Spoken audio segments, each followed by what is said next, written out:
तो अमेरिका कह रहा था वीकेंड तक युद्ध खत्म हो जाएगा, डील पर हस्ताक्षर हो जाएंगे और देखिए सब तरफ शांति हो जाएगी। कल मैंने इसी को बताया था और इस मुद्दे को उठाया था। क्या वाकई ये सब कुछ इतना आसान है?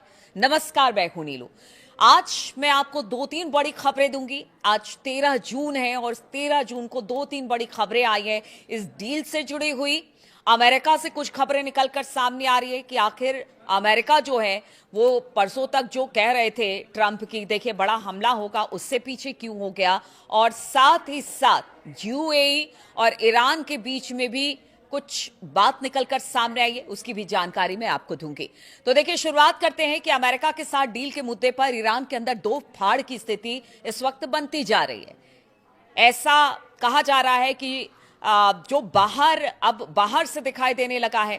डील को लेकर ईरान के विदेश मंत्री अब्बास अरागची देश के शासन में शामिल लोगों के निशाने पर आ गए हैं। अरागची ने शुक्रवार को सरकारी टीवी पर बताया कि आने वाले दिनों में अमेरिका के साथ समझौते पर हस्ताक्षर किए जा सकते हैं। दूसरी तरफ मुज्तबा खामनेई और देश के कुछ जो कहते हैं कि आईआरजीसी और मुज्तबा के बहुत करीबी हैं, उन्होंने आरागची की इस तरह से घोषणा करने की आलोचना की है। आरागची ने शुक्रवार को कहा कि बातचीत का आखिरी चरण पूरा होने के बाद अब इस समझौते पर हस्ताक्षर किए जा सकते हैं, जो ट्रंप कल कह रहे थे। अब सरकारी टीवी पर उन्होंने कहा कि शायद आने वाले दिनों में हमारे और अमेरिका के बीच समझौता ज्ञापन पर हस्ताक्षर हो जाए।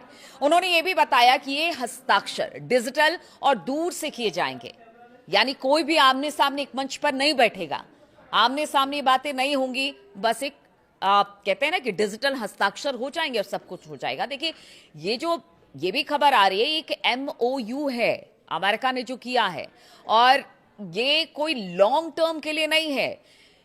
एक तरह से कह लीजिए कि फौरी तौर पर हस्ताक्षर हो रहे हैं या बातचीत हो रही है। अब अगर इसको लेकर अरागची इस तरह का बयान दे रहे हैं तो फिर इसीलिए कहा जा रहा है कि दो फाड़ में इस वक्त ईरान में जो नेता है वो बटे दिखाई दे रहे हैं। समारोह किसी बड़े नेता के सामने और किसी की मौजूदगी में नहीं होगा, ये भी अब्बास अरागची ने बताया। और अरागची ने यह भी कहा कि समझौता ज्ञापन पर भी हस्ताक्षर नहीं हुए, यानी वो इस बात को कह रहे हैं कि जो ट्रंप कह रहे थे ना कि हाँ ठीक है मान लिया गया, सब कुछ हो गया। उन्होंने कहा कि डील पे अभी हस्ताक्षर नहीं हुए, इसमें बदलाव हो सकता है, यानी इसकी गुंजाइश है। अगर बातचीत नहीं हुई तो फिर ये हस्ताक्षर भी नहीं होंगे, ये बात भी उन्होंने कही। उन्होंने समझौते को अंतिम समाधान नहीं बल्कि एक अंतरिम राजनीतिक और सुरक्षा व्यवस्था के रूप में पेश किया गया, जिसे परमाणु मुद्दे पर बातचीत से पहले लागू करना होगा। उन्होंने कहा कि परमाणु बातचीत के जो चरण है वो मैं पहले भी बातचीत हो चुकी है हम लोगों की, और आप भी जानते होंगे कि परमाणु पर बार बार कह रहा है ईरान, वो बातचीत बाद में होगी। पहले जो अभी अहम मुद्दे हैं पहले उस पर बातचीत करिए, हॉर्मूज खोलने पर बात कीजिए, हमारे पैसे रिलीज करने पर बातचीत कीजिए। परमाणु कार्यक्रम, परमाणु मुद्दे से जुड़े बातों को हम बातचीत रखेंगे, यही अब्बास अरागची ने भी कहा है। तो देखिए वो खुद कह रहे हैं कि एक अंतरिम डील है, कोई लॉन्ग टर्म को लेकर ये डील नहीं बनाई गई है। फिर ऐसे में अगर वो आते हैं और सारे बातें लिखते हैं और उसमें कुछ ऐसी बातें होती है जो कि कह लीजिए कि ईरान के जो कट्टरपंथी हैं या जो आईआरजीसी या फिर मुज्तबा खामनेई के बहुत करीबी हैं, जो ईरान को दूसरे तरीके से देखते हैं कि नहीं वो एक रिपब्लिक ऑफ ईरान है, उसकी एक संप्रभुता है, वो अपनी संप्रभुता को ताक पे नहीं रखेगा। इसीलिए वो इस बात को कह रहे हैं कि ऐसे कैसे कुछ भी अमेरिका अपनी बेजा बातों को रखेगा और हम उस पर हस्ताक्षर कर देंगे, ऐसा हो नहीं सकता। अच्छा, इसके पहले अरागची ने एक्स पर एक पोस्ट भी लिखा और उसमें इस्लामाबाद समझौता कभी भी अंतिम रूप देने और इतना करीब नहीं पहुंचा था, इस बात को कहा उन्होंने। और इसके साथ ही उन्होंने मीडिया से अपील की थी कि वो प्रक्रिया पूरी होने से पहले इसकी जो कंटेंट है इसका या जो बातें डील में आई है उस पर किसी तरह की अटकल लगाने से भी अरागची ने मना किया था। अरागची की इस पोस्ट को अमेरिकी राष्ट्रपति डोनाल्ड ट्रंप ने रीपोस्ट किया और इसे बहुत ही सकारात्मक कदम बताया। अब इसी के बाद अरागची जो थे वो कट्टरपंथियों के निशाने पर आ गए। देखिए ईरान के जो इस्लामिक रिवोल्यूशनरी गार्ड कॉर्प्स हैं यानी कि आईआरजीसी से जुड़े फार्स न्यूज एजेंसी ने अरागची की आलोचना की है। फार्स ने अपनी रिपोर्ट में कहा कि अरागची की पोस्ट ट्रंप के उस दावे को सीधे तौर पर खंडन करने में नाकाम रही है। कि समझौते के बारे में लीक हुई ईरानी खबरें गलत थी। देखिए यहां पर ही पेच फंस रहा है, यानी ईरान में जो खबरें चली उसको आराक्शी की इस पोस्ट और आराक्शी की इस बात ने गलत ठहराया और इसी बात का गुस्सा है वहां के लोगों में। एजेंसी ने कहा, फार्स न्यूज की बात कर रहे हैं जो रिपोर्ट उन्होंने दी है, एजेंसी ने कहा कि मीडिया से संयम बरतने की आराक्शी का मतलब यह निकाला जा सकता है कि ईरान से प्रकाशित कुछ खबरें गलत हैं, यानी कि वो ईरान की बातों को ही कॉन्ट्रोडिक्ट कर रहे हैं या उन्हीं की बातों को लेकर वो मतलब उनकी बातों का गलत मतलब निकाला जा सकता है और इसी बात की आशंका है और इसी से गुस्सा है वहां के लोग। इसके पहले राष्ट्रपति ट्रंप ने डील की संभावित शर्तों के बारे में ईरानी मीडिया की खबरों को खारिज कर दिया था। ट्रंप ने कहा था कि ईरान में प्रकाशित लीक हुई जानकारियों का सच्चाई से कोई संबंध नहीं था। बाद में उन्हें एक्सियोस को बताया कि ईरान ने गलत जानकारी देने के लिए निजी तौर पर माफी मांगी थी। इसी बात का गुस्सा है कि आरक्षी जो कह रहे हैं, क्या वो ट्रंप के इस बात पर मुहर लगा रहे हैं? ये कभी ईरान के लोगों, वहां पर जो मुसबा या आईआरजीसी या फिर जो धर्मगुरु हैं, या आप सोचिए कि ईरान दो तरीके से चलता है, एक तरफ तो सरकार है और दूसरे तरफ वहां पर जो एक पुरानी सभ्यता है जिसको लगातार लोग मानते हैं, उस धड़े को मानने वाले भी लोग हैं। तो ऐसे में वो सीधे सीधे आराक्शी पर सवाल खड़े कर रहे हैं कि आपने तो ईरान को ही झूठा बता दिया। ईरान के कट्टरपंथी सांसद महमूद नबाबियन ने भी ड्राफ्ट की आलोचना की है।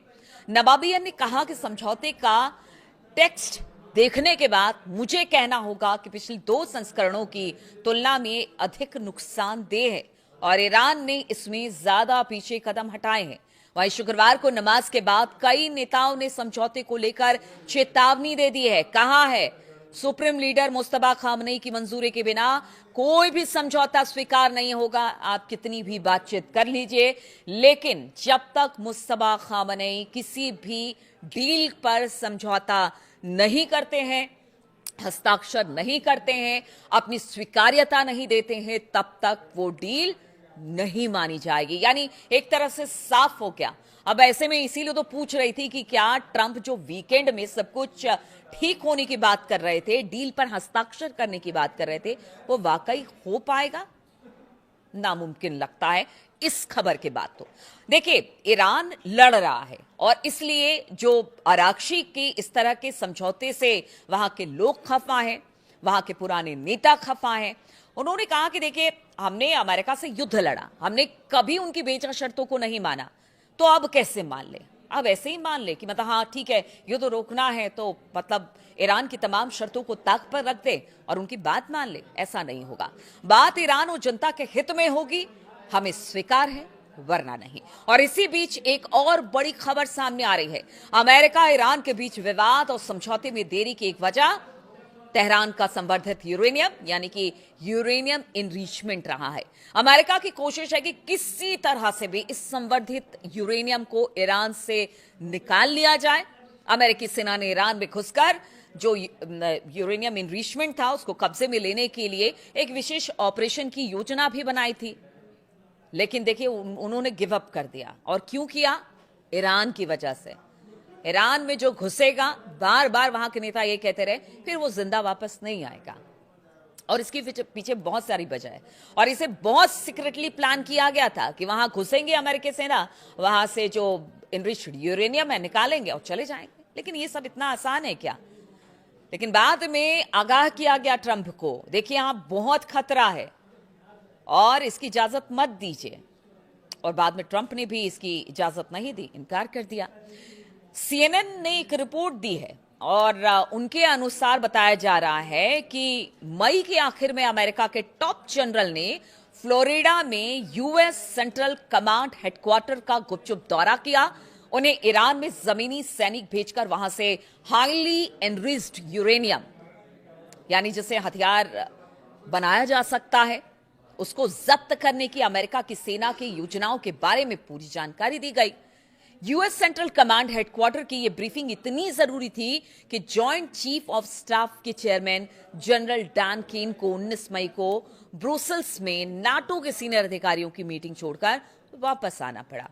ये देखिए, ये CNN की रिपोर्ट आई है, उसकी बात बता रही हूं। हालांकि इस तरह की खबरें पहले भी थी, लेकिन अब रिपोर्ट के अनुसार ये बात अब निकलकर सामने आई है और ब्रीफिंग से पता चलता है कि अमेरिका ईरान में जमीनी ऑपरेशन करने के काफी करीब पहुंच चुका था। जनरल केन ने राष्ट्रपति डोनाल्ड ट्रंप को इस ऑपरेशन के विकल्पों के बारे में जानकारी दी। हालांकि ट्रंप ने इस पर रोक लगा दी क्योंकि उन्हें बताया गया कि ईरान की तरफ से कड़ी जवाबी कार्रवाई हो सकती है, इससे युद्ध लंबा खिंच सकता है और ग्लोबल इकोनॉमी उथल पुथल में फंस सकती है। ट्रंप ने बड़ी तादाद में अमेरिकी सैनिकों के हताहत होने की संभावना पर भी चिंता जताई थी। आप सोचिए कि आपने देखा होगा बीच में कि उसके जितने जो कैरियर एयरक्राफ्ट थे वो थे, उसके बाद बड़े बड़े जहाज थे, वो सब आगे बढ़ रहे थे। शायद उसी की तैयारी थी, लेकिन ऐन वक्त पर कदम पीछे अमेरिका ने खींच लिया कि यहां जाना मतलब अपने आप को फंसाने के बराबर है। और एक और बड़ी आपको खबर देते हैं, एक बड़े अपडेट आपको बताते चलते हैं। जी हां, रॉयटर्स समाचार एजेंसी के मुताबिक यह दावा किया गया है कि संयुक्त अरब अमीरात यानी यूएई ईरान के लिए 10 अरब डॉलर से ज्यादा जारी करने पर सहमत बन हो गई है उनकी। यह खबर ऐसे समय में सामने आई है जब तेहरान और वॉशिंगटन के बीच समझौते पर बातचीत अंतिम चरण में है। बातचीत में अमेरिकी प्रतिबंधों के कारण विदेशी बैंकों में अटके जो ईरान के अरबों डॉलर जारी करना शामिल बताया जा रहा है। यानी जो मांग ईरान कर रहा था कि हमारे इतने पैसे अलग अलग बैंकों में, उसको रिलीज किया जाए, यह भी एक डील का एक बिंदु है। और अब बताया जा रहा है कि रॉयटर्स के अनुसार यूएई कुल 10 अरब डॉलर ईरान को जारी करने पर सहमत हुआ है, जिसमें से 3 अरब डॉलर से ज्यादा पहले ही ईरान को दिए जा चुके हैं। अगर सूत्रों के अनुसार बात की जाए तो ईरान को दी जाने वाली कुल रकम 20 अरब डॉलर बताई गई। यह कदम यूएई पर ईरान के हमलों को रोकने के बदले में उठाया गया, क्योंकि देखिए सबसे ज्यादा अगर किसी पर हमले बीते युद्ध में हुआ तो वो इजराइल से भी ज्यादा यूएई में हुआ है। और इसीलिए कहा जा रहा है कि पैसा यूएई दे रहा है ईरान को। हालांकि देखिए इस खबर की पुष्टि नहीं करती हूं, रॉयटर्स से जो खबर आई है वो बता रही हूं, ये एक प्रोपेगेंडा भी हो सकता है। देखिए इस वक्त एक युद्ध जमीन पर और मैदान में आकाश से लड़े जा रहे, तो दूसरी तरफ कलम से भी, यानी जो कहते हैं ना कि एक युद्ध समाचार और इस तरह की खबरों से भी लड़े जा रहे। रॉयटर्स की रिपोर्ट में यह साफ नहीं किया है कि ट्रांसफर की तय की गई जो रकम है यूएई की है या फिर यूएई की बैंकिंग प्रणाली में लंबे समय से अटके ईरान के खातों से आई है। अमेरिका और ईरानी अधिकारियों की ओर से इस मुद्दे पर फिलहाल कोई प्रतिक्रिया नहीं दी गई है। दोनों देशों ने इस पर स्थिति साफ नहीं की है। संयुक्त अरब अमीरात के विदेश मंत्रालय ने उन रिपोर्टों को साफ तौर से खंडन कर दिया है जिसमें दावा किया गया है कि ईरान को 3 अरब अमेरिकी डॉलर ट्रांसफर यूएई कर रहा है। मंत्रालय ने कहा कि आरोप पूरी तरह से झूठे हैं और बेबुनियाद हैं। मिलिट्री ने साफ किया कि ईरान का फ्रीज किया गया फंड यूएई के जरिए ट्रांसफर या रूट नहीं किया गया है। अमेरिका के साथ डील के मुद्दे पर ईरान के अंदर देखिए अब दो फाड़ हो गया है। इधर यूएई पैसे दे रहा है, क्या है क्या नहीं है यूएई बताएगा और आगे आने वाले दिनों में ये पता चलेगा कि वाकई कुछ ऐसा हो रहा है, क्योंकि इस वक्त खबरें भी बड़ी तेजी के साथ आगे बढ़ती हैं जब युद्ध के मैदान में दो देश आमने सामने होते हैं। इधर ईरान में जिस तरह की स्थिति बन रही है तो इन सब बातों से तो यही लग रहा है कि कुछ जो डील के बिंदु हैं उस पर तो बातचीत हो रही है, उस पर तो सहमति बन रही है, लेकिन जहां तक ईरान की संप्रभुता, ईरान की जनता और ईरान की बेहतरी के लिए जो बातें, इतना लंबा युद्ध ईरान ने लड़ा है, आप सोचिए बहुत नुकसान ईरान को हुआ है, इसमें कोई दो राय नहीं है। वो लोग झूठ बोलते हैं जो ये बताते हैं कि ईरान ने ये मारा वो मारा है, लड़ रहा है, वो लगातार लड़ रहा है ईरान अमेरिका से, और यही वजह है कि अमेरिका की हिम्मत नहीं पड़ती कि ईरान की धरती पर उतर आए।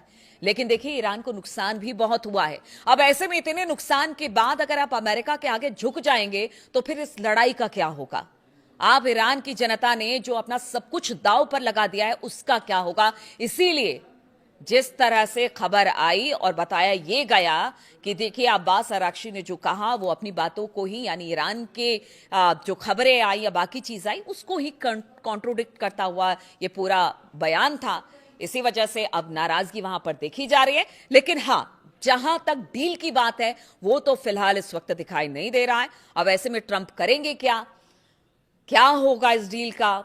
क्या एक बार फिर से क्योंकि देखिए कल भी हमने देखा था कि कुछ हमलों की खबर आई थी, ये कहते हुए कि ट्रंप ने कहा था कि नहीं अब युद्ध खत्म हो गया, डील हो जाएगी, शनिवार रविवार हम सब बैठ के चाय पिएंगे, हस्ताक्षर करेंगे, अपने अपने घर जाएंगे, युद्ध समाप्त हो जाएगा। तो ऐसा नहीं लग रहा है। ईरान में भी इस वक्त दिक्कत है। हालांकि देखिए जो दो फाड़ की बात ईरान में होती है उसको ये भी कहा जा सकता है कि जो पश्चिम जितने वहां के मुल्क के पश्चिमी देश के अखबार हैं या फिर वहां से जो सूचना मिलती है वो कहीं ना कहीं गलत तरीके से ईरान को लेकर पेश की जाती है।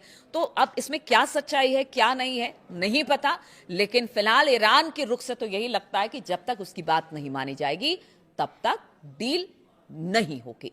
बहुत बहुत शुक्रिया आप सभी का मेरे साथ इस वीडियो में शामिल होने के लिए।